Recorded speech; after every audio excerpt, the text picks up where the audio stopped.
Hello everybody!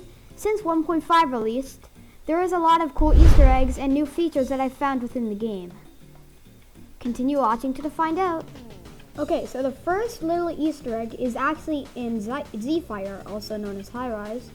I honestly don't know how to pronounce it, please tell me. Okay, so once you make it basically to the top of Z-Fire or High Rise, you will see this.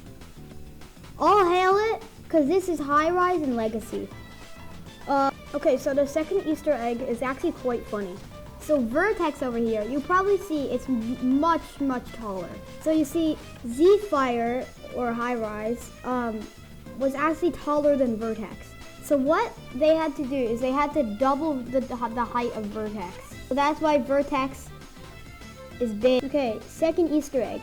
You see this building? Well, this was actually in pre-alpha. But then it got taken away for a period of time, but then got added back in 1.41. Honestly, the reworked version is much better, and I love it a lot.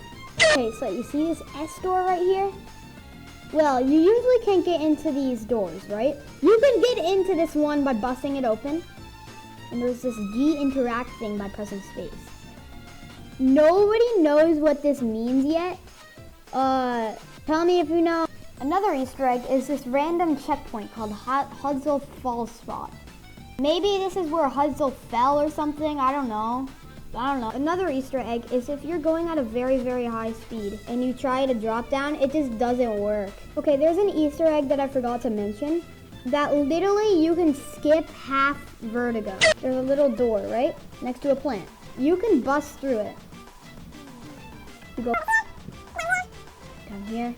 And look where we are, basically at the end of Vertigo. Okay, now moving on to the features. So now one feature I found is that if you go into settings, there's a little setting called blocky body. But if I take this on, it turns into a blocky avatar. This is a good feature because these animations are actually made for blocky fits. Another cool feature is that if you press N, you have your loadout. But since there's gear models in 1.5, you can actually disable the gear models by pressing this, toggle visibility. Another cool feature is if you go into settings and click on this little music icon, open default playlist, you can choose the tracks that you want. Obviously Ball Tinge, the best one. Okay, so another cool feature is you actually have to have launch rail or mag rail or whatever, and you can literally just bounce after every single move. Okay, for example, wall climb, bounce, wall run, bounce, wall kick, bounce, wall boost, bounce,